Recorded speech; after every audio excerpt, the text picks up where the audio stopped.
ministrar a palavra, vamos tirar nossas primícias. O culto de primícias não é apenas sobre entregar uma primícias, né, como oferta, mas de sermos a primícia do Senhor, amém? Jesus, a palavra vai dizer que Jesus é a primícia de Deus, né? A palavra vai dizer que quando Jesus é tomado a Ele é tomado como a primícias do Senhor. Por isso que Maria não podia tocá-lo depois que o encontra ressuscitado. Ele fala, não me toque, porque primeiro eu tenho que ir para o meu Pai.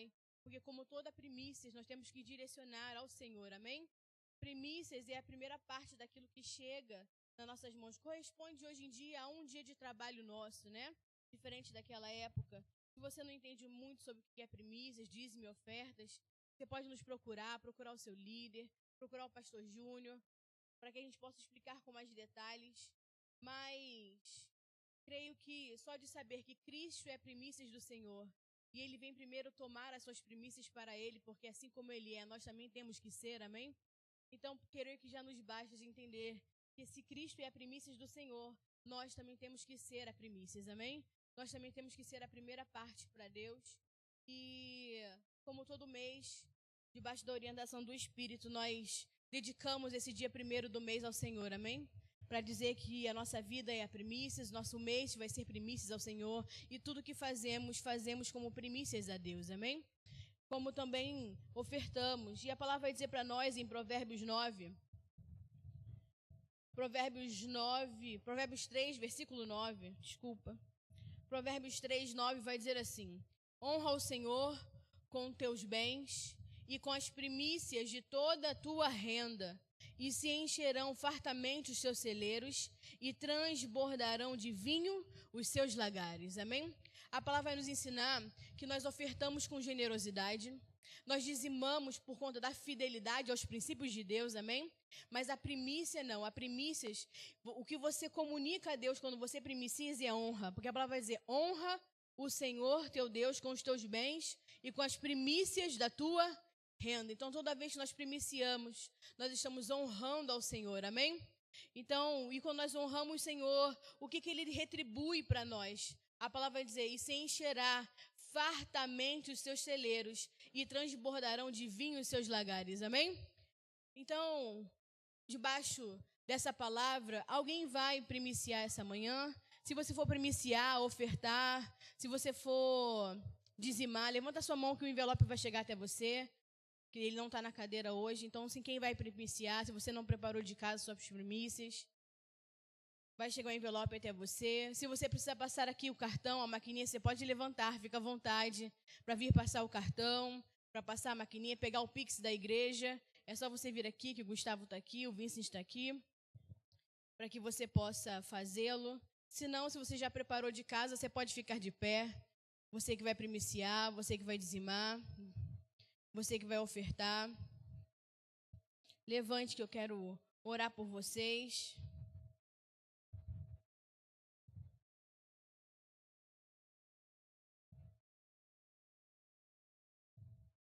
Vamos orar. Senhor, te honramos e te agradecemos, Senhor. Te agradecemos por esse culto de primícias, pela oportunidade, Senhor, de dizimar, de ofertar, mas principalmente de primiciar na sua casa, meu Pai. Debaixo da tua palavra, Senhor, queremos dedicar a ti, Senhor, toda a honra, toda a glória, todo o louvor, sabendo, Senhor, que se temos para dar, é porque o Senhor nos deu primeiro, porque o Senhor é o provedor da nossa vida, Senhor. E eu quero declarar, Senhor, debaixo dos teus filhos, Senhor, debaixo da tua palavra, que se encherão fartamente, Senhor, os celeiros dos seus filhos, vai transbordar, Senhor, de vinho os seus lagares, Senhor. Eu declaro que não vai faltar vida, não vai faltar aliança, não vai faltar alegria, Senhor. Será um transbordo de vinho, de vida, Senhor. Eu quero declarar, Senhor, que eles não terão para apenas, Senhor, emprestar, mas eles terão para dar, Senhor, e não os fará falta, meu Pai. Eu declaro, Senhor, que eles serão fartamente, Senhor, abençoados, fartamente, Senhor, honrados. Eu quero declarar, Senhor, que vai transbordar, Senhor, tudo aquilo que eles colocarem as mãos, Senhor,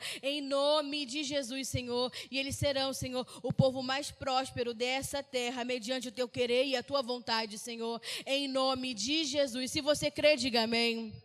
Glória a Deus. Se você for primiciar e ofertar, trazer a primícia, traga aqui o pastor Júnior. E se você for ofertar, traga o gasofilácio. Se não for nem a oferta de primícias e nem o dízimo, você traga o gasofilácio.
Amém? Glória a Deus.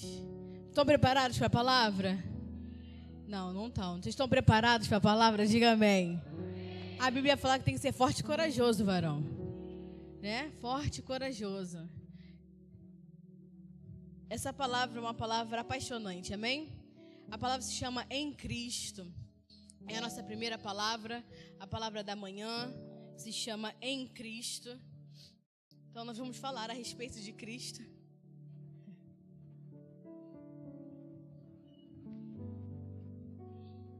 E para que você entenda e abra o seu coração para a palavra, eu fiz uma introdução da introdução.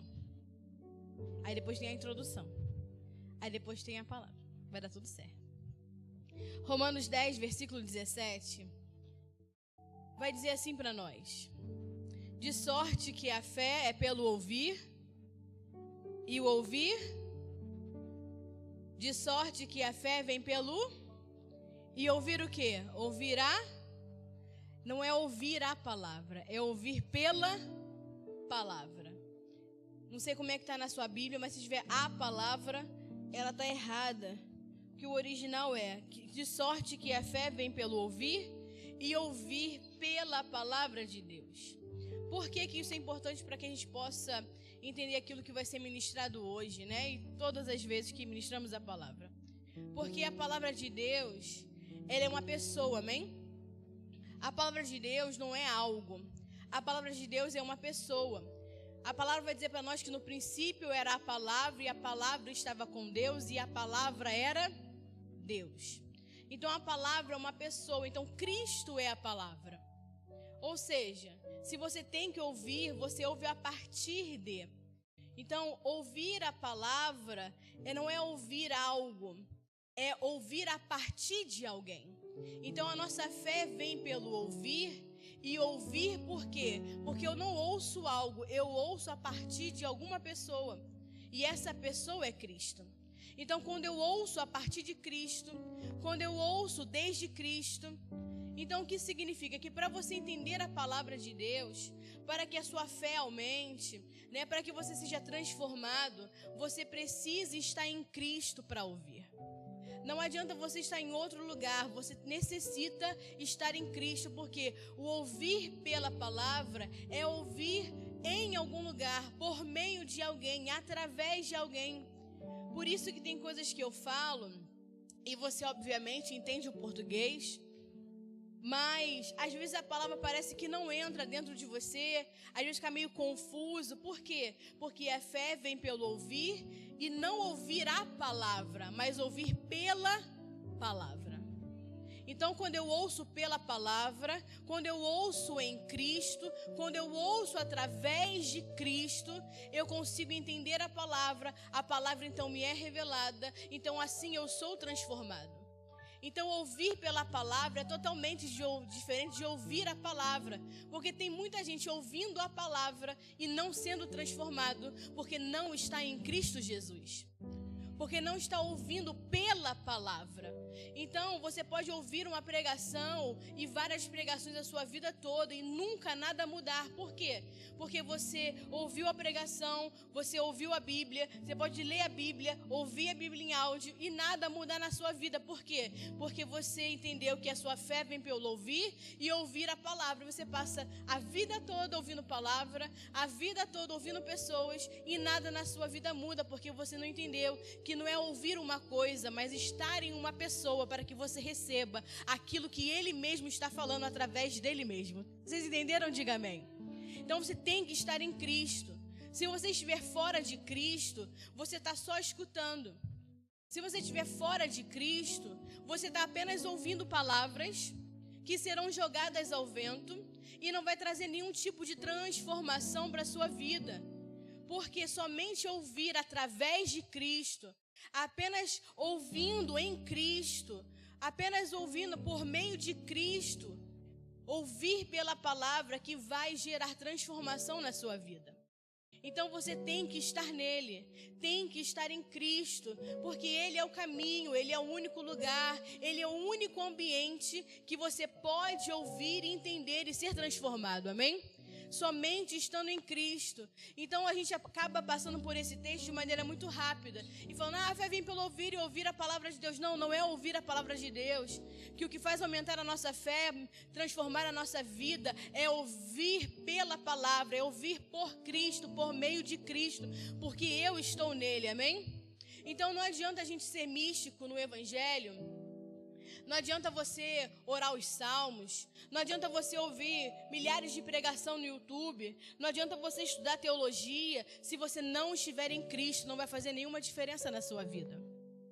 Se você não estiver em Cristo, nada vai mudar a sua vida, nada vai surtir efeito na sua vida. O próprio Jesus vai virar e falar lá em Mateus 13, ele vai dizer assim, eles ouvindo, não ouvem. Vendo, não veem e não compreendem, para que se convertam e eu os cure. Por quê? Porque eles não ouviram a palavra por meio de Cristo. Eles apenas estavam ouvindo uma palavra, mas não quiseram o Cristo da palavra. Então não entenderam, não compreenderam, seus corações endureceram e Deus não pôde curá-los. Vocês conseguiram entender? Diga amém. Então que possamos estar em Cristo, amém? Que a sua fé venha aumentar, que a sua vida seja transformada mediante essa palavra, não porque você está ouvindo a palavra, mas porque você está ouvindo pela palavra, amém? Então vamos orar. Senhor, eu quero te agradecer por esse culto, Senhor. Quero te agradecer por estar na sua casa, na sua presença. Mais um mês se iniciando diante de ti, Senhor. Mais um mês, Senhor, aonde podemos louvar, engrandecer e adorar o seu nome, Senhor.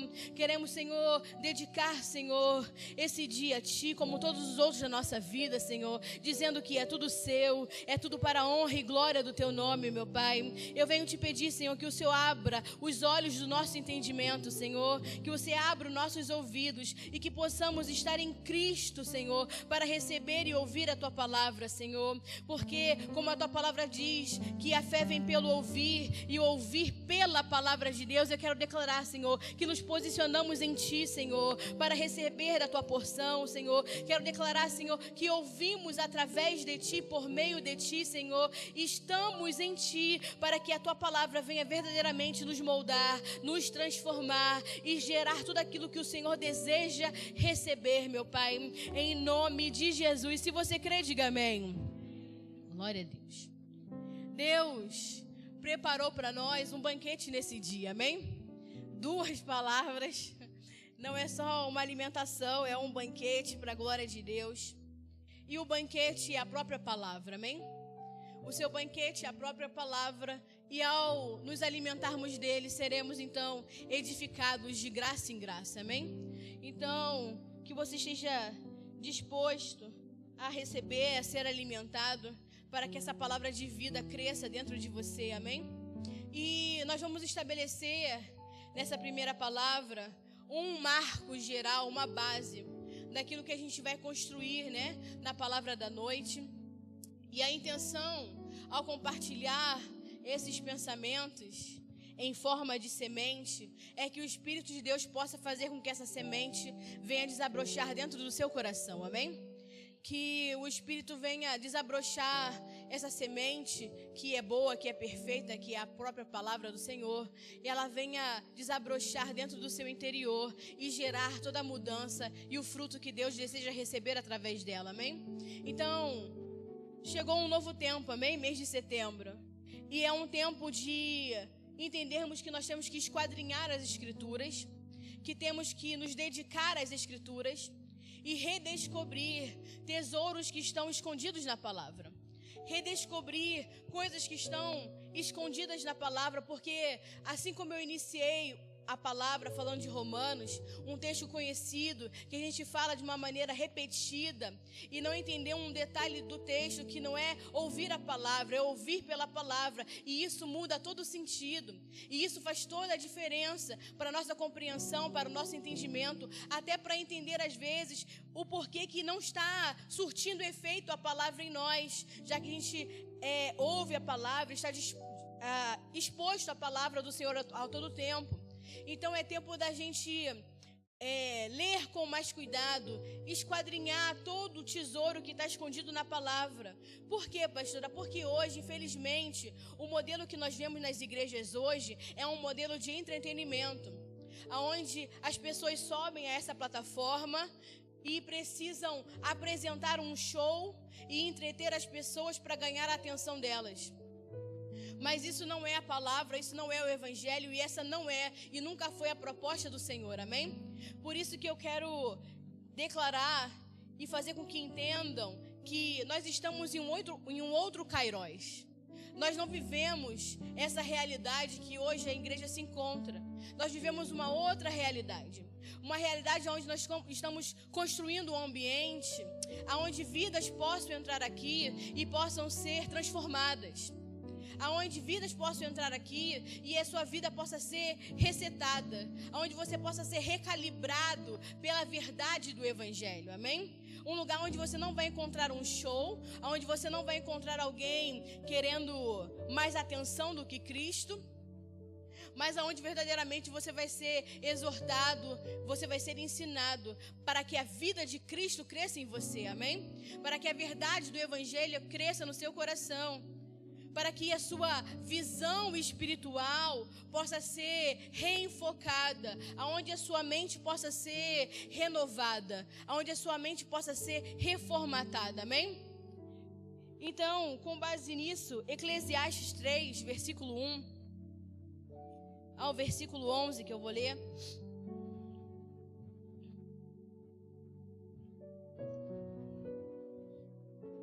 Diz assim: tudo tem seu tempo determinado, e há um tempo para todo o propósito debaixo do céu.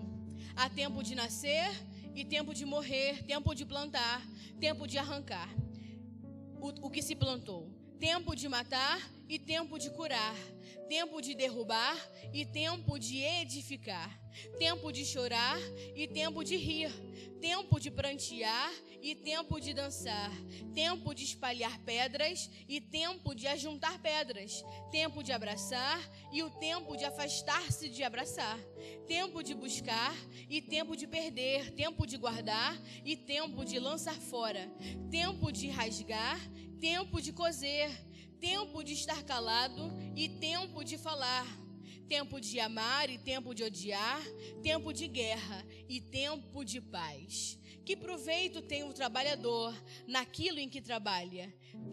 Tenho visto o trabalho que Deus deu ao Filho dos homens para com ele os exercitar. Tudo fez formoso em seu tempo. Também pôs a eternidade no coração do homem, sem que este possa descobrir a obra que Deus fez desde o princípio até o fim. Amém? Então a palavra vai dizer para nós, debaixo daquilo que nós estamos falando, que é um novo tempo, uma nova estação, que há tempo debaixo do sol para todas as coisas. Amém? Tudo Deus fez com base num tempo e tudo determinado para o cumprimento do seu propósito. Tudo está determinado para que o propósito de Deus se cumpra e toda a sua vontade seja feita. Então há um tempo debaixo do sol para todas as coisas, como a palavra diz, há tempo de nascer, tempo de morrer, tempo de derrubar, tempo de edificar, tempo de abraçar e tempo de não abraçar. Por que ele usa, essa questão do tempo? Porque Deus usa essas maneiras paradoxas do tempo para que ele possa trabalhar. Então Deus usa o tempo que foi dado a nós, que foi dado ao homem, esse tempo cronos, para ser um plano de fundo, vamos entender assim, para ser um plano de fundo daquilo que Deus está nos processando e naquilo que Deus está nos movendo. Então, a cada tempo, Deus nos processa, a cada tempo, Deus nos move, para que a gente possa completar ciclos em Deus, para que a gente possa entrar num ciclo seguinte, amém? Para que a gente possa avançar. Então, nesse fundo de tempo, nesse paradoxo de tempo, Deus está nos moldando, nos processando, nos formando, nos fazendo fechar ciclos para iniciar novos ciclos. Vocês estão entendendo? Diga amém. Para isso, o Senhor precisa, então, configurar a nossa mente. Para isso, então, o Senhor precisa ajustar as nossas intenções, ajustar a intenção do nosso coração, ajustar o nosso espírito, para que a gente possa, então, entrar na fase seguinte, no tempo seguinte, na estação seguinte. Assim Deus faz em tudo aquilo que Ele estabeleceu. Na criação, entre o primeiro dia e o segundo dia, havia um intervalo, Havia uma tarde ali, um intervalo ali, para que Deus pudesse colocar em ordem tudo aquilo que Ele havia criado no primeiro dia, para assim, então, iniciar o segundo dia, amém? Ele não inicia o segundo dia com coisas a fazer. Vocês estão conseguindo entender? Diga amém. Então, há um tempo, determinado por Deus, para que Ele possa, então, começar algo, fazer aquilo, com excelência, obviamente, terminar aquilo e se inicia um novo dia. Nós podemos ver isso também na vida de Moisés. Moisés, quando o seu ministério estava acabando, ele vai pegar o povo de Israel e ele vai levar o povo de Israel a um lugar para que pudesse, então, reconfigurar a maneira que eles estavam vendo, para poder reconfigurá-los para um novo momento. Então Moisés reúne o povo, leva eles até o alto do Monte Nebo, para que eles pudessem então, do alto do Monte Nebo, contemplar toda a Canaã, contemplar toda a terra prometida. Para que ele faz isso? Para prepará-los para uma nova fase. Uma nova fase onde ele não estaria, porque ele contempla a terra e não entra na terra. Para uma nova fase de um levantar de uma nova liderança e para poder transicionar a maneira deles de pensar. Então Moisés tem um cuidado de levá-los ao alto do Nebo, para que eles contemplem a terra prometida, para que eles possam ver tudo aquilo que o Senhor prometeu, para reconfigurar a mente dele, para poder fechar um ciclo e se iniciar um novo ciclo, para poder removê-los de uma mente de deserto, para que agora eles pudessem ter uma mente de domínio, porque ao entrar em Canaã, eles não poderiam ter a mesma mente, eles não poderiam viver da mesma maneira pela qual eles viveram no deserto. Era totalmente diferente como eles viviam no deserto e como eles viveriam em Canaã. Então, para reconfigurar a mentalidade de deserto, a mentalidade de escravo, ele faz eles contemplarem a promessa do Senhor, para que eles entendam que vai começar uma nova etapa, vai se iniciar um novo ciclo e é necessário ter uma mente de domínio. Vocês estão entendendo? Diga amém. Entre o Velho Testamento e o Novo Testamento, Deus usa a configuração de João Batista. A palavra vai dizer que João Batista veio para preparar o caminho do Senhor, amém? Ele veio para endireitar as veredas, preparar o caminho do Senhor. João Batista era um construtor de ponte, porque ele estava preparando o caminho. Que caminho? O caminho do velho pacto para o novo pacto, que seria ativado e manifestado através de Jesus Cristo. Por quê? Porque antes de Deus começar um novo ciclo, Ele encerra um ciclo anterior, amém? para que ele possa começar algo novo. E João Batista foi usado para ser esse construtor de ponte, para preparar esse caminho, para que então o novo pacto chegasse, para que o novo pacto fosse revelado e manifesto através da vida de Jesus. Vocês estão entendendo? Diga amém.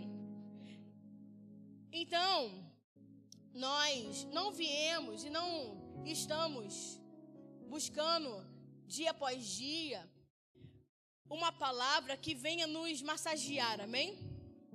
Porque se você quer massagem, tem que ir no spa. Você vem para a igreja para se preparar. Nós nos reunimos para nos preparar, para nos reconfigurar daquilo que é necessário. O Senhor está compartilhando conosco a sua vida, a sua palavra. Cristo cresce em nós a cada momento que somos expostos a Ele. Não para nos massagear, não para melhorar a nossa vida, mas para nos preparar, para nos reconfigurar naquilo que for necessário, para nos alinhar, para que a gente possa, o quê? Para que todo o corpo possa se beneficiar e entrar na nova estação. Para que todos possam ser beneficiados daquilo que a palavra traz de vida, de transformação e de mudança, para que todos possam entrar nessa nova estação. Por isso que é necessário o alinhamento, a reconfiguração, a renovação da mente. Porque um tempo foi determinado pela agenda de Deus. Todo tempo é determinado pela agenda do céu, pela agenda de Deus, no qual deve ser executado aqui na terra. E essa agenda é executada pela igreja. Essa agenda do céu, esse tempo determinado dentro da agenda de Deus para que as coisas aconteçam na terra, foi dado a responsabilidade para a igreja executar aqui na terra, para que o corpo de Cristo execute. Então a nossa mente precisa ser constantemente renovada. À medida que nós conhecemos a Cristo, à medida que Cristo cresce, à medida que Cristo vai aumentando dentro de nós, conhecemos Ele, conhecemos a sua vontade, a nossa mente vai se reprogramando, a nossa mente vai se renovando em Cristo Jesus, amém? É como um computador ou um celular, amém? Quando ele fica muito cheio de informação, né? Quando o celular fica cheio, você não consegue mais utilizá-lo, amém? Ele fica parado, ele bloqueia, né? Ele fecha tudo, ele apaga, dá um apagão. E aí o que a gente tem que fazer? Temos que formatar, temos que deletar o que é velho, deletar o que está ocupando espaço, deletar tudo aquilo que deixa o computador, o celular mais lento. E uma hora, se você não faz isso, o computador, o celular, o que ele vai fazer? Ele vai ficar o quê? Pesado, ultrapassado, até ser inutilizado.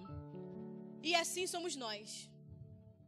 Se a gente não remover o que é velho, remover os excessos, remover aquilo que não cabe ao novo tempo e à nova estação e aquilo que Deus está fazendo, se a gente não se reprogramar e reconfigurar a nossa mente em Cristo todos os dias, uma hora a gente vai ficar lento, pesado, ultrapassado e inutilizados.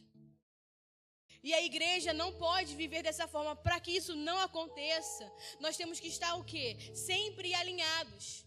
Sempre nos limpando, sempre removendo os excessos, sempre abrindo espaço para quê? Para novas recargas do céu, amém?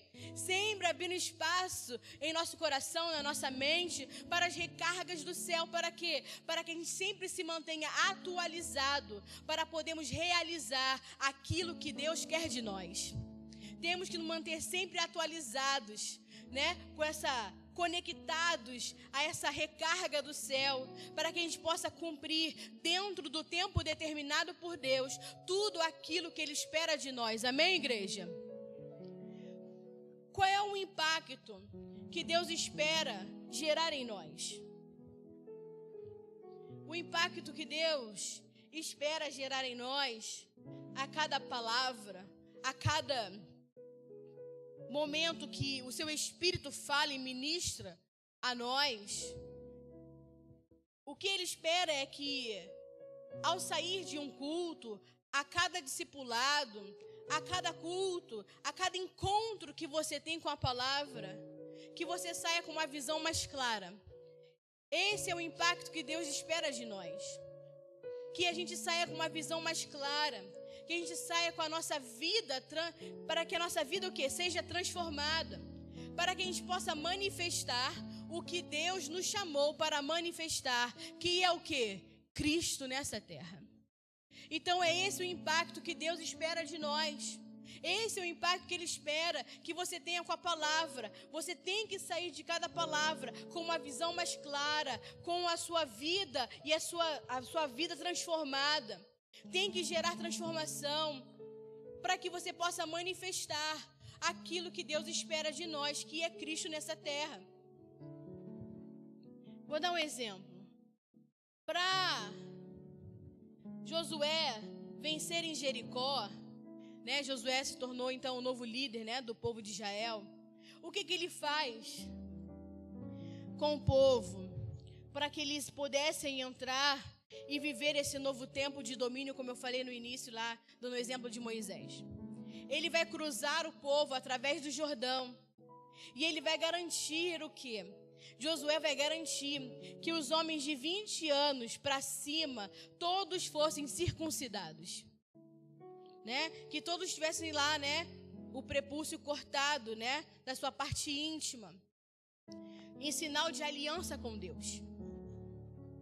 Então, ele leva o povo para esse vale que se chama Vale de Gilgal, e ele vai transformar o Vale de Gilgal em um vale de sangue e de dor. Até que eles fossem o quê? Até que eles fossem reconfigurados para o novo tempo. Até que eles fossem transformados, entendessem o pacto que eles iam começar a viver a partir daquele momento. Para que eles entendessem a nova estação. Até que essa configuração fosse totalmente formatada neles. Então, era uma nova configuração. E Josué não deixou passar nenhum homem de 20 anos, a partir de 20 anos para cima. Todos foram circuncidados. Para que eles pudessem não apenas tomar a terra prometida, não apenas Jericó, que ele estava entrando em Jericó, mas que ele pudesse tomar todas as outras cidades. Não que eles pudessem só entrar em Jericó, mas que eles pudessem estar preparados para seguir adiante em tudo aquilo que Deus entregasse na mão deles. Vocês estão conseguindo entender? Diga amém. Então, para uma nova estação, Deus vai remover toda a sua roupagem velha. Para toda nova estação, para todo novo tempo estabelecido por Deus, onde Ele vai nos processar, nos movimentar para o cumprimento daquilo que Ele estabeleceu para aquele tempo, Ele vai sempre remover a nossa roupagem velha. Ele vai pegar a sua boa espada de 2 gumes, ou um bisturi, se você for medroso, e Ele vai esfoliar você. Já viu uma esfoliação de pele? Então Ele vai esfoliar você com um bisturi. E Ele vai removendo toda a pele velha, toda a célula morta. Ele vai remover toda a pele morta. Para quê? Porque o seu ontem te trouxe até aqui, amém? Mas agora é chegado um novo tempo. E para um novo tempo tem que ter uma nova roupagem.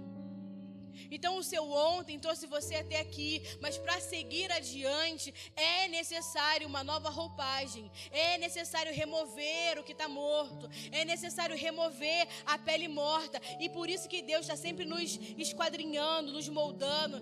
O Senhor está sempre liberando a tua palavra, que é uma espada cortante, para remover todo o excesso.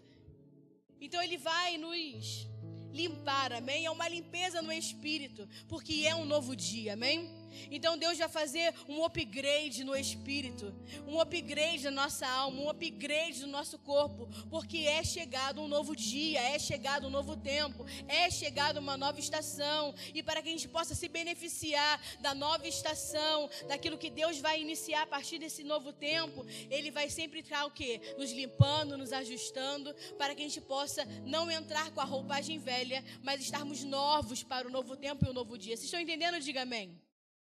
A certeza é que a cada limpeza, nós estamos mais perto dele. A cada limpeza, a cada remoção de pele morta, nós estamos mais perto dele. A cada estação, ele nos coloca em um segmento mais próximo do fim. A cada estação, a cada tempo que se cumpre na terra, está mais perto do fim. Está mais perto da gente poder encontrar o nosso Senhor, amém? Então, a certeza é que a cada limpeza que nós passamos, nós estamos mais perto dele. E a cada limpeza é a certeza que esse corpo mortal vai sendo transformado e mudado para um corpo revestido de imortalidade, amém? Porque é o que a palavra diz, até que esse corpo mortal seja totalmente revestido da imortalidade. E à medida que ele vai removendo a pele morta, o que vai saindo é a corrupção e vai dando lugar a toda a incorrupção. Até o ponto de chegarmos a romper essa bolha do tempo, essa bolha temporal, para vivermos o eterno, amém? Para vivermos todo dia no eterno e todo dia o eterno. Então, a boa notícia é que essa limpeza até dói, vai ser até como Gilgal, um lugar sangrento e de dor, mas isso significa que nós estamos mais próximos dele. Cada vez mais a corruptibilidade do nosso corpo vai sendo removida e o nosso corpo vai sendo transformado em um corpo incorruptível, de um corpo mortal sendo revestido de um corpo imortal, amém? Para isso, a maneira que nós funcionamos como igreja tem que mudar. Para isso, a maneira que nós funcionamos como igreja de uma forma geral, de uma forma global, precisa mudar. Não estou me referindo apenas aqui à casa de Deus, mas à igreja do Senhor, da sua maneira geral. Porque o mundo está cada vez mais perverso e a igreja deve resplandecer cada vez mais a Cristo. Em um mundo cada vez mais perverso, porque essa é a consequência e o decreto sobre o mundo. Em um mundo cada vez mais obscuro, a igreja precisa resplandecer cada vez mais a luz de Cristo. Em Gênesis, a escuridão, quando cobriu a terra, o que acontece? A luz vem e resplandece. Então, toda vez que a escuridão está tomando conta, a luz precisa resplandecer. E se a luz não está iluminando a maneira que nós estamos vivendo, ou a maneira que nós estamos ouvindo, está errada.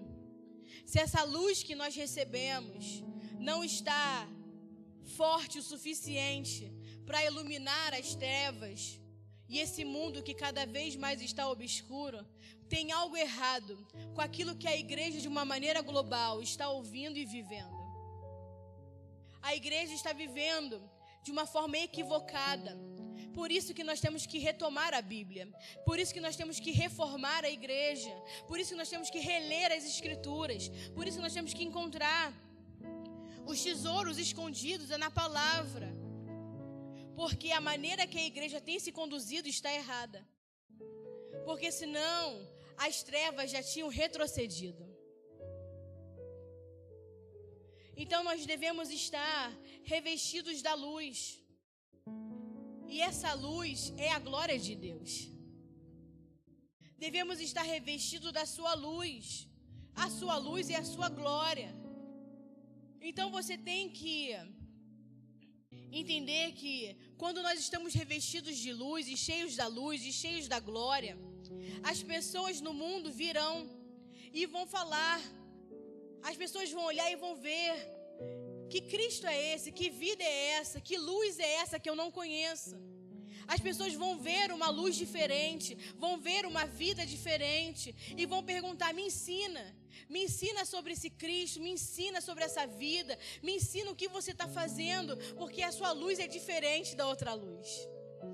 Essa luz que você resplandece no seu olhar, no seu sorriso, na sua vida, é diferente. E as pessoas vão se achegar e vão pedir para conhecer. E se isso não está acontecendo de uma maneira global e geral, há algo de muito errado com a igreja.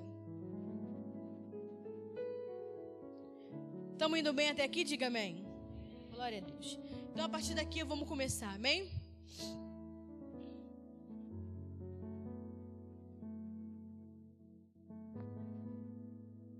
Deus está reconciliando todas as coisas através de Cristo, amém?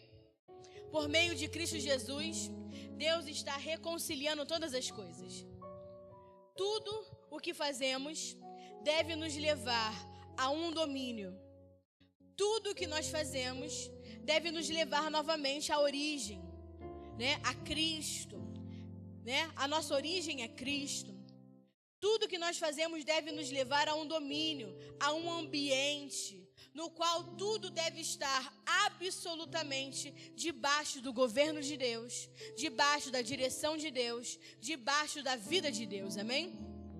Então tudo que nós fazemos vai nos levar a esse domínio, a esse governo, a esse ambiente, a estarmos debaixo dessa direção da vida, da liderança de Cristo, amém? Por isso a frase em Cristo, que é o tema da palavra de hoje, é muito poderosa. A palavra em Cristo, né? A palavra em vem do grego, é uma preposição também. É uma preposição que significa posição total de repouso. A palavra em Cristo, a palavra em significa posição total de repouso, um lugar de descanso perfeito, em que o nosso estado de existência foi desenhado para funcionar, em que o nosso estado de existência, a nossa existência, foi desenhado para funcionar nesse lugar em Cristo. Nós fomos desenhados para funcionar em Cristo. A nossa existência foi desenhada para funcionar em Cristo. Nós só funcionaremos perfeitamente se estivermos em Cristo. Por quê? Porque só fomos desenhados para funcionar em Cristo. Você não foi desenhado para funcionar nesse mundo. Você foi desenhado para funcionar em Cristo Jesus. E em Cristo significa em um lugar de descanso. Você foi desenhado para funcionar nesse lugar de repouso, nesse lugar de descanso. Então em Cristo, quando falamos em Cristo, é falar de um lugar perfeito que Deus nos colocou em um estado de perfeição no qual Ele desenhou para nós. Então falar em Cristo, quando falamos em Cristo, estamos em Cristo, Cristo está em nós, falamos que nós estamos então em um lugar perfeito, em um lugar de repouso, em um lugar de descanso, aonde nós fomos chamados para funcionar nesse lugar, aonde Deus nos colocou em um estado de perfeição e Ele desenhou esse lugar a favor de nós, amém? Então foi desenhado esse lugar a nosso favor. Por isso que lá em 2 Coríntios 5, versículo 17, vai dizer assim: assim que, se alguém está em Cristo, nova criatura é. As coisas velhas já passaram e eis que tudo se fez novo. Então, se alguém está em Cristo, nessa posição de repouso, nesse lugar de descanso, aonde nós fomos desenhados para funcionar nesse estado de perfeição, nós então agora somos essa nova criação. Nós somos essa criação e por isso que nesse lugar tudo velho já passou. Porque nesse lugar nós devemos funcionar perfeitamente, porque foi desenhado como um lugar perfeito, para que a gente funcione perfeitamente, um lugar de repouso e de descanso. Entenderam até aqui? Diga amém. Então em Cristo é uma nova espécie humana. Em Cristo é dizer que agora você é uma nova genética. Uma nova semente foi colocado dentro de nós e agora nós nascemos a partir dessa nova semente. A velha semente morreu, a velha semente ficou para trás, todas as coisas velhas passaram e nós nascemos de novo, essa nova criação, dessa nova semente colocada em nós, que é a vida do Senhor, amém? E se você está em Cristo, você não pode mais se comparar com nenhum homem que esteja fora de Cristo. Não pode mais. Se você está em Cristo, não há mais comparação com nenhum homem que esteja fora de Cristo. Por quê? Porque é uma nova semente, fomos feitos uma nova espécie humana, de uma nova genética, colocada em um lugar perfeito de descanso, aonde o Senhor desenhou para que nós funcionássemos perfeitamente. Em Colossenses 1:27, vai dizer para nós: aos quais Deus quis fazer conhecer quais são as riquezas da glória desse mistério entre os gentios, que é Cristo em vós, esperança da glória. Ou seja, a esperança de glória é que Cristo seja formado em nós. E para Ele ser formado em nós, eu preciso estar nele. Quando eu estou nele, eu vou conhecendo as suas riquezas, a riqueza da glória desse mistério que foi dado para nós, que foi desenhado para nós, que é viver em Cristo, que é estar em Cristo, que é Cristo sendo formado em nós. Então, em Cristo é uma dimensão de vida poderosa, que nós só podemos alcançar se entendermos exatamente o que significa estar nele. O que significa estar nele. Por isso que eu comecei dizendo o que significa estarmos em Cristo. Porque você só vai entender o lugar que Deus te colocou, o que Deus te chamou para fazer, o que verdadeiramente, o poder que há em Cristo Jesus, se você saber aquilo que significa. E a partir do momento que eu nasço dessa nova semente, dessa nova criação, eu não posso mais me comparar a nada desse mundo, a nenhum homem nessa terra. Então é uma dimensão de vida que nós temos que alcançar pelo entendimento daquilo que estar em Cristo representa. O Cristo que foi ministrado pelos apóstolos é esse Cristo que nós desejamos conhecer. Não um Cristo literário, mas um Cristo no qual a gente pode saborear, abraçar, experimentar, tocar. Um Cristo que não é só uma teoria, mas um Cristo que é uma realidade. Porque, como eu disse no início, nós vivemos em um novo Kairos, nós vivemos em uma nova realidade. A gente não vive a realidade desse mundo, a realidade daquilo que está acontecendo nessa terra. A nossa realidade é outra. Então, Cristo para nós não pode ser uma teoria, mas tem que ser uma realidade de vida, amém? Porque todo o segredo, todas as coisas ocultas, toda a riqueza, toda a sabedoria, todo o conhecimento de Deus, todo o desenho de Deus, toda a sua arquitetura.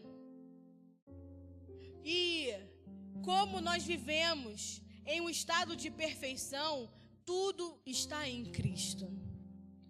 Tudo isso está em Cristo. Como viver nesse estado de descanso, como viver dentro desse desenho de perfeição, como conhecer as coisas insondáveis de Deus, os seus atributos, a sabedoria, o conhecimento, todas as suas riquezas. A palavra vai dizer que tudo está em Cristo, porque Ele é, amém? A palavra vai dizer que Deus falava que Ele era o grande eu sou. Assim é o Senhor, Ele é o grande eu sou. O nosso Cristo é o grande eu sou. Ele é a existência de tudo. Não há nada antes dEle, não há nada depois dEle. A palavra vai dizer que Ele é o princípio e o fim, o alfa e o ômega. Isso significa que não existe nada antes dele e nunca existirá nada depois dele, porque Cristo é tudo. Cristo é toda a existência e nós fomos colocados nesse lugar. Nós fomos colocados nessa vida. Nós fomos colocados em Cristo. Então, quando nós conseguimos decodificá-lo, quando a gente consegue então converter tudo isso, em uma realidade, e não fica só na literatura, não fica só na letra, mas eu consigo converter isso em uma realidade, nós passamos a deixar toda a sombra e nos agarramos à substância de Cristo.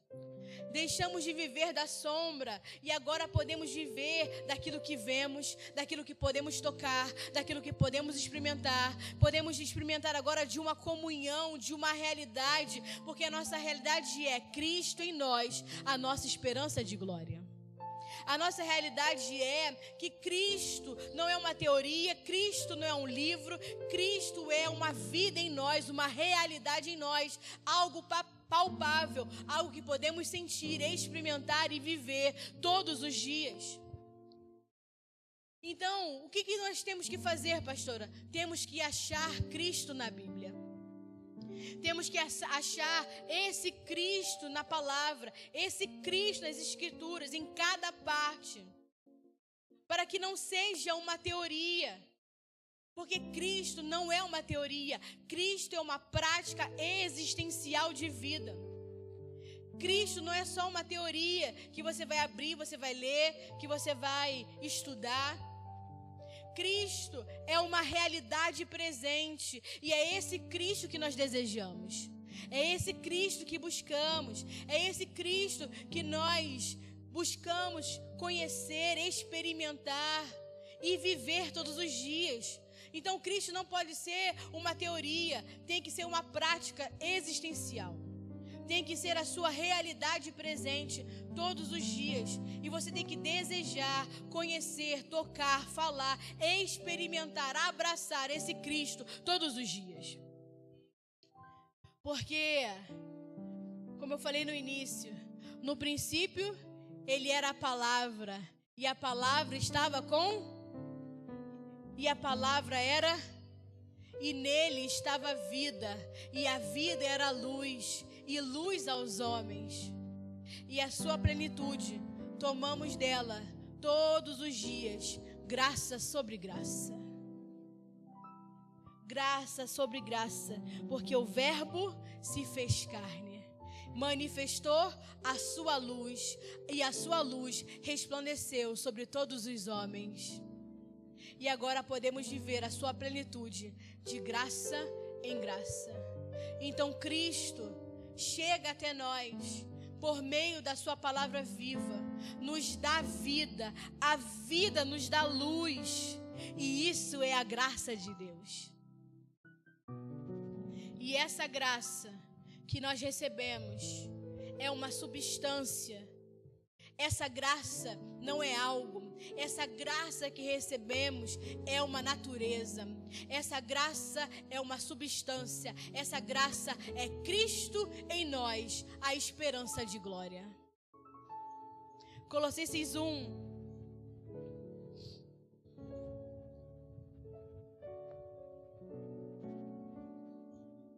Versículo 15 ao 20 vai dizer: E Ele é a imagem do Deus invisível, o primogênito de toda a criação. Nele foram criadas todas as coisas nos céus e na terra, as visíveis e as invisíveis, sejam tronos ou soberanias, poderes ou autoridades. Todas as coisas foram criadas por Ele e para Ele. Ele é antes de todas as coisas e nele tudo subsiste. Ele é o cabeça do corpo, que é a igreja. É o princípio e o primogênito dentre os mortos, para que em tudo tenha a supremacia. Foi, pois, do agrado de Deus que nele habitasse toda a plenitude, e por meio dele reconciliasse consigo todas as coisas, tanto as que estão na terra quanto as que estão no céu, estabelecendo a paz pelo seu sangue derramado na cruz. Amém? Então, quem é Cristo? Cristo é a plenitude de Deus, feito visível a todos. Cristo é a plenitude de Deus, que foi feito visível a todos nós. Deus não podia ser visto, mas através do Filho, Ele foi visto sobre toda a terra. Deus não podia ser visto. Deus é Espírito. Deus é invisível. Mas através de Cristo, Deus foi feito visível e andou entre nós. Amém? e agora habita em nós, agora está em nós. Deus não podia ser visto, ninguém havia visto Deus. Deus é um enigma, Deus sempre foi um mistério. Nem os anjos que estão diante do seu trono veem a Deus. A palavra vai dizer para nós em Isaías 6, versículo 1 ao 3, assim, ó. No ano em que morreu o rei Uzias, eu vi também ao Senhor assentado sobre um alto e sublime trono, e a cauda do seu manto enchia o templo. Serafins estavam por cima dele, cada um tinha 6 asas. 2 cobriam seu rosto, com 2 eles cobriam os pés, e com 2 eles voavam, e clamavam uns aos outros, dizendo: Santo, Santo, Santo é o Senhor dos exércitos, e toda a terra está cheia da sua glória. Eles não podiam ver a Deus. Eles tinham 2 asas que cobriam os pés, porque ninguém consegue se sustentar diante da presença de Deus. Por isso que eles cobriam os pés, porque ninguém consegue se sustentar, se manter de pé diante da presença dele.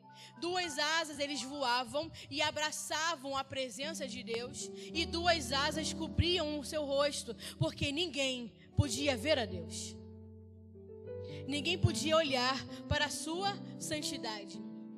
E então, eles não podiam ver a Deus, mas eles compuseram então uma canção para Deus.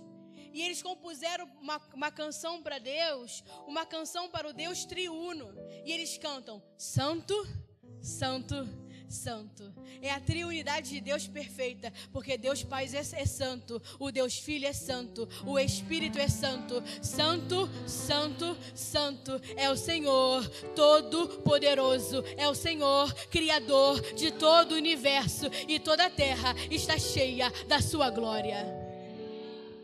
Eles não podiam ver a Deus, mas eles vão dar uma dica de como conhecer a esse Deus. E a dica foi: toda a terra está cheia da sua glória. Quer vê-lo? Olhe para a terra, porque toda a terra está cheia da sua glória. E eu te pergunto: quem é a terra? O que é a terra? A terra é o pó que eu e você fomos criados, porque da terra fomos criados, para a terra voltaremos, do pó fomos feitos, do pó voltaremos. Toda a terra, todo pó, eu e você estamos cheios da glória de Deus. Santo, Santo, Santo é o Senhor, Deus, Criador de todo o universo. Pastor, o que você quer dizer com isso? Que Ele nos criou para revelarmos a sua imagem. Ele nos criou para nós revelarmos a sua imagem a toda a criação. Cristo agora habita dentro de nós, e agora nós temos o privilégio de nos converter em uma exibição, em um esplendor da formosura do Deus invisível. Nós agora temos o privilégio de agora reconciliados com Deus em Cristo Jesus, o privilégio de sermos o esplendor, a exibição da formosura de um Deus invisível, porque toda a terra está cheia da sua glória. Mas a palavra vai dizer que toda a terra tem que estar cheia agora do conhecimento da glória de Deus, e nós temos que levar a todos conhecer essa glória que já está aqui. É por isso que a igreja não foi chamada para ser aquilo que nós vemos hoje da igreja. A igreja não foi chamada para ser as chacotas que nós vemos na internet sobre a igreja, as distorções do evangelho, as tomadas e usurpação de poder em benefício próprio, um engano tomando conta não só do ímpio, mas da própria igreja. Quantas pessoas não conhecem o reino, não conhecem a Cristo, não conhecem verdadeiramente o evangelho? A igreja de hoje não é a igreja de Cristo. A igreja, de uma forma geral, não é a igreja de Cristo. Por quê, pastora? Porque a palavra vai dizer que a igreja de Cristo é gloriosa. Ela é lavada, purificada pelas águas da palavra. A igreja não deveria ser aquilo que nós vemos hoje, porque a igreja deve ser a universidade da criação. A igreja foi gerada para ser a universidade da criação. Os anjos deveriam vir até nós e perguntar sobre ele, porque ele habita dentro de nós, ele está em nós. Não há nenhum laço, vínculo de tamanho relacionamento e intimidade como Deus tem para com o homem, não há com os anjos. Nós recebemos a vida eterna de Deus, recebemos o seu Espírito, mas infelizmente hoje a igreja está longe disso. A igreja hoje ela está distante desse propósito. Por quê? Porque não conhece verdadeiramente a Cristo. Não está preocupado em gastar tempo, em se preparar, em esquadrinhar as Escrituras, em achar o tesouro escondido na palavra. Colossenses 2, versículo 2.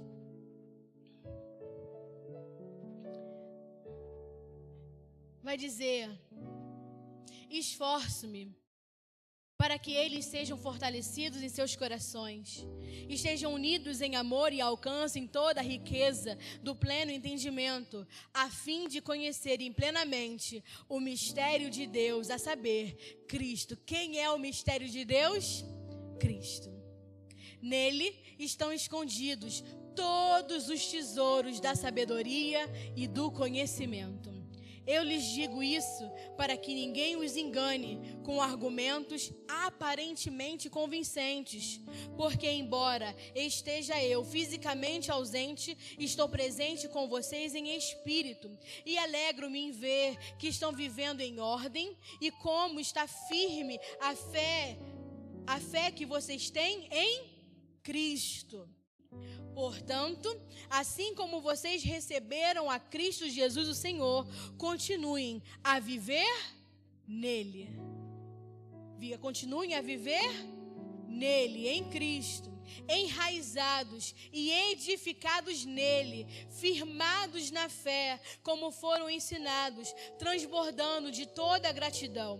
Tenham cuidado para que ninguém os escravize a filosofias vãs e enganosas, que se fundamentam nas tradições humanas e nos princípios elementares deste mundo, e não em Cristo, pois em Cristo habita corporalmente toda a plenitude da divindade, e por estarem nele, que é o cabeça de todo poder e autoridades, vocês receberam a plenitude. Amém?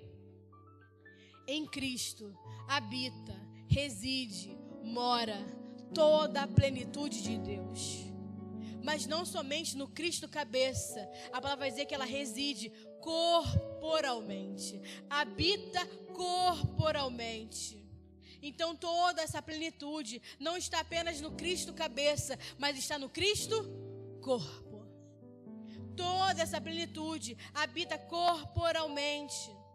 Entenda, Deus não quer ser mistério, nem invisível. Cristo em nós faz com que Deus agora seja visível. O Cristo em nós faz com que agora esse Deus seja visível. Ele quer se dar a conhecer. E como Ele quer se dar a conhecer? Através de Cristo. Por isso que Ele mandou o seu Filho. Por isso que Ele se fez visível através do Filho. E agora se faz visível através da sua igreja. Deus não veio em carne e habitou na pessoa de Jesus para mostrar um show, para que pudéssemos sarar apenas os enfermos, para que pudéssemos apenas expulsar demônios, para que pudéssemos, assim como Pedro, caminhar sobre as águas. Não é sobre isso. Jesus veio nos mostrar como sua plenitude pode habitar em um corpo. Jesus veio para mostrar como a plenitude de Deus pode habitar em um corpo. Então entenda uma coisa, seu corpo, o corpo de Cristo, foi desenhado para portar a Deus. Nós fomos desenhados para portar a Deus. Nós não fomos desenhados para portar um ídolo, para sustentar o pecado. Nós não fomos desenhados para portar a corrupção. Você foi chamado para portar a plenitude de Deus. Nós fomos chamados, o corpo de Cristo foi chamado para dar a conhecer um Deus que não quer ser oculto, mas visível a todos. E por isso que nós agora portamos essa plenitude. Essa plenitude habita corporalmente em cada um de nós. 1 Coríntios 3, versículo 13 vai dizer: não sabeis vós que sois templo de Deus e que o Espírito de Deus habita em vós? Não sabeis que vós sois templo de Deus e que o Espírito habita em vós? A 1 Coríntios 6 vai dizer a mesma coisa. 1 Coríntios 3, 16 e agora 1 Coríntios 6, 19. Vai dizer: acaso não sabeis que o vosso corpo é templo do Espírito Santo que habita em vós, proveniente de Deus, e que não sois de vós mesmos? É uma pergunta. Acaso vocês não sabem disso?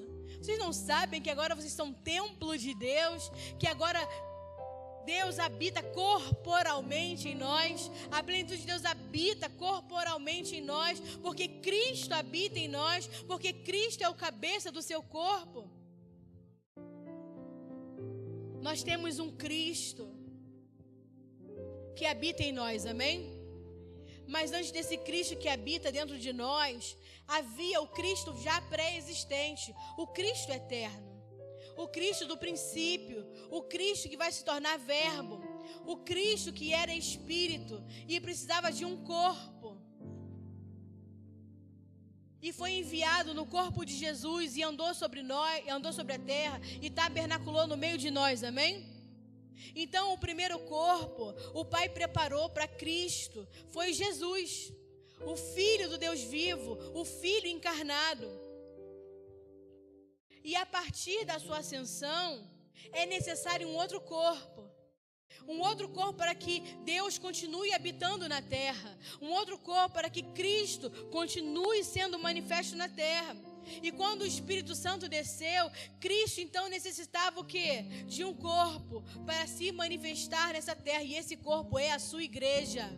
O primeiro corpo foi Jesus. O outro corpo sou eu e você. Porque agora nós somos o corpo de Cristo, representantes dele nessa terra, a expressão da plenitude de Deus.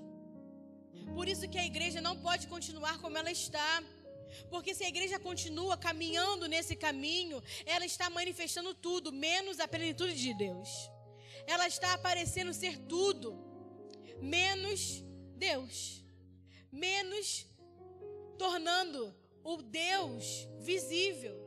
Ela aparenta ser tudo, é visível tudo dentro dela, toda a sua impureza, toda a sua incorrupção, toda a sua corrupção, menos a plenitude de Deus. 1 Coríntios 12, 27 vai dizer: ora, vós sois corpo de Cristo, seus membros particulares. Nós não somos de mais ninguém, nós somos dele. Seus membros particulares para uso dele, para benefício dele. E nesses membros são o quê? Muitos membros, mas um só corpo. Ora, vós sois corpo de Cristo, membros particulares. Nós somos o corpo de Cristo. E Deus não tem outra maneira de se tornar visível nessa geração se não for pelo corpo de Cristo. Jesus já veio, já foi assunto aos céus. Cristo já ressuscitou e nos deu vida. Para quê? Para que agora o corpo de Cristo torne Deus visível nessa geração. Para que Deus seja visível nesse tempo, nessa terra. Porque quem não vê o Filho, não vê o Pai. Mas quem vê o Filho, vê o Pai. É o que diz a palavra. E Cristo e a igreja são um, são indivisíveis. Não tem como separar. Ou seja, Cristo, cabeça, e o Cristo, corpo que somos nós, temos o mesmo propósito: fazer a vontade do Pai. Cumprir o propósito de Deus nessa terra. Então, como corpo de Cristo, nós temos que viver como Cristo, falar como Cristo, falar exatamente como Jesus falava, que está lá em João 4, versículo 34, que vai dizer assim: Jesus disse-lhes: a minha comida é fazer a vontade daquele que me enviou e realizar a sua obra. É isso que tem que estar na boca do corpo de Cristo. A minha comida é fazer a vontade daquele que me enviou e realizar a sua obra e realizar a sua vontade. Porque nós temos a responsabilidade de tornar visível Cristo, o próprio Deus, nessa geração e nessa terra. A igreja não tem outro propósito a não ser tornar visível toda a plenitude de Deus. A igreja não tem outro propósito a não ser tornar visível Deus através do cumprimento da sua vontade, através do cumprimento do seu querer. O propósito da igreja não é apenas impactar as pessoas com uma boa palavra. O propósito da igreja é fazer a vontade de Deus, é que as pessoas sejam impactadas com a vida de Deus. Porque uma boa palavra, qualquer um pode pegar e estudar, mas a vida dele, só aqueles que estão verdadeiramente em Cristo podem dar. Só os que estão verdadeiramente em Cristo podem dar. Nós fomos criados para sermos inabaláveis, impenetráveis, indestrutíveis. Nós fomos feitos para reinar sobre principados e potestades, porque toda a autoridade do céu e na terra foi dado a Cristo. E se foi dado a Cristo e você está em Cristo, nós somos então participantes de todo esse poder, de toda essa autoridade, para reinar nessa terra e reinar sobre toda a potestade e sobre todo o principado. Se você é corpo de Cristo, você pode operar como Cristo nessa terra. Você pode tornar visível o reino, visível a manifestação do reino. Por isso que nós fomos criados para ser como Cristo é, inabalável, impenetrável, indestrutível, porque em Cristo eu habito num lugar perfeito, desenhado para que eu possa funcionar perfeitamente, um lugar de descanso, um lugar de repouso, porque nesse lugar eu sei que eu sou mais que vencedor em Cristo Jesus. A boa vontade de Deus é que Cristo seja manifesto através da sua igreja, amém? Que Cristo seja visto sobre toda a terra por meio do seu corpo. E eu vou terminar fazendo essa pergunta e obviamente te respondendo. Sabe por que nós nos reunimos e congregamos? Porque a palavra diz verdade. A palavra diz em Hebreus 10, 25, assim: não deixemos de congregar como igreja. Paulo vai falar à sua igreja, vai falar ao povo. Hebreus 10, 25 vai dizer: não deixemos de congregar, segundo é o costume de alguns, mas encorajemo-nos uns aos outros, ainda mais quando vocês veem que o dia se aproxima. O dia é a volta de Cristo, amém? Ainda mais que vocês veem que está próximo o dia. A outra versão vai dizer: não deixemos de nos reunir como igreja. Não deixar de se reunir é a mesma coisa que congregar. Por que então nós congregamos? Congregar não é assistir uma reunião. Nós não congregamos para ser abençoados. Não é muleta vir ao culto. Você não precisa vir ao culto para receber uma unção. Você não congrega para servir. Porque se você congrega para servir, você está dizendo que você está diminuindo o que é servir a Cristo em 2 horas de culto. Isso é um absurdo. Isso é você zombar de Deus. Se você fala que congrega para poder servir, você está zombando de Deus, achando que 2 horas da sua vida se resume em servir a Cristo. Servir não é ter cargo, servir não é entrar numa escala, servir é uma prática diária da vida que você recebeu. Servir é uma prática diária da vida que você recebeu e que é formada em você dia após dia. Então eu não congrego para servir, eu não congrego para ser salvo, senão a salvação seria por obras e não pela fé. O espírito religioso, ele tem várias máscaras. Dizem que o legalista, ele é religioso, amém? Todo mundo gosta de meter o pau no legalista e falar que ele é religioso. Mas o liberalismo também é outra forma de religiosidade. Porque tão religioso o que diz que se não for à igreja vai para o inferno, quanto aquele que diz que não precisa estar na igreja e não fazer nada. Tão religioso quanto aquele que acha que precisa ir para a igreja para ser salvo, é aquele que acha que não precisa estar na igreja e nem fazer nada. É o mesmo espírito, com a forma diferente, todos religiosos e fora de Cristo. A questão não é sobre congregar, porque a palavra diz que nós temos que congregar, que nós temos que nos reunir como igreja e não fazer como costumes de alguns. Mas primeiro nós congregamos por causa do corpo, porque o corpo não pode estar desmembrado. Nós congregamos porque somos corpo, e como corpo temos que nos alimentar, temos que crescer, que Cristo seja formado em nós. Como corpo temos que amadurecer, como corpo temos que nos preparar, como corpo que temos que nos preparar, porque nós somos a forma visível de Deus nessa terra. E é quando nós congregamos, nos reunimos, que Cristo é impartido no nosso meio. E segundo, nós congregamos por conta do seu significado. A palavra congregar significa estar reunido como parte do rebanho. Congregar significa, né? Vem do latim, vem do grego, né? Vou resumir. Congregar significa estar reunido, sendo parte do rebanho, sendo parte do corpo. Então é muito mais do que vir a uma reunião, é ser parte do corpo de Cristo, é ser o próprio Cristo.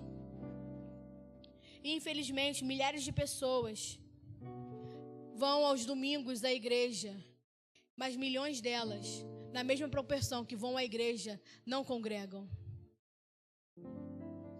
Não congregam porque não entenderam o que significa congregar. Que é fazer parte de algo muito maior, de um corpo que foi chamado para expressar visivelmente toda a plenitude de Deus nessa terra. Vocês entenderam? Diga amém. Fique de pé.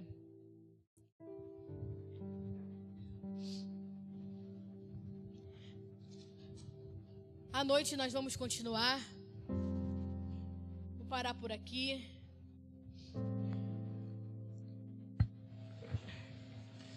Ainda faltavam algumas páginas, mas glória a Deus, nós temos um culto diferente à noite, de uma outra palavra, então a gente consegue continuar.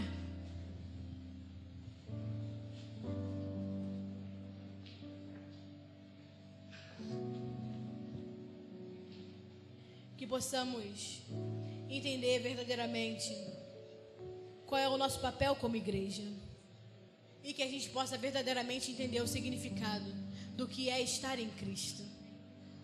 Não é um discurso, não é um texto bíblico decorado. Estar em Cristo muda toda a nossa vida. Estar nele, ouvir a palavra em Cristo, viver em Cristo, ter Cristo formado em nós, muda todas as coisas. É uma outra vida, é uma outra realidade. Fomos feitos de uma nova genética, de um novo material, de uma nova semente, aonde nós não podemos nos comparar a homem nenhum que esteja fora dele. Passamos a ser a sua propriedade particular. Uma nova criação onde tudo que é velho já passou. Onde todas as coisas já passaram, não pertencem mais a nós. não pertence mais a você. A partir do momento que você se coloca em Cristo, tudo que você viu, ouviu e viveu já não pertence mais a você. Por isso que você tem que se livrar dessa pele morta, da roupagem velha, porque Deus quer nos revestir de uma nova roupagem, para um novo tempo, uma nova estação. O ciclo tem que se fechar, para um novo ciclo se abrir, para que Ele possa nos impulsionar para o novo, para aquilo que Ele tem para nós, para aquilo que Ele está reservado para o próximo tempo e para a próxima estação, porque tudo é feito com tempo determinado e todo o propósito de Deus vai se cumprir dentro desse tempo. Vocês estão entendendo? Diga amém. Nós somos o corpo de Cristo para sermos então a expressão visível de Cristo nessa terra, a expressão visível da sua vida, da sua plenitude. O que eu quero dizer? Que a plenitude de Deus habita corporalmente em nós. Significa que nós temos tudo o que é necessário. Tudo o que é necessário já está em nós para viver o melhor de Deus. Tudo o que nós precisamos já está em nós para que a gente possa viver da maneira que Deus espera, para que a gente seja a imagem e semelhança de Deus expressada em Cristo nessa terra. Vamos louvar.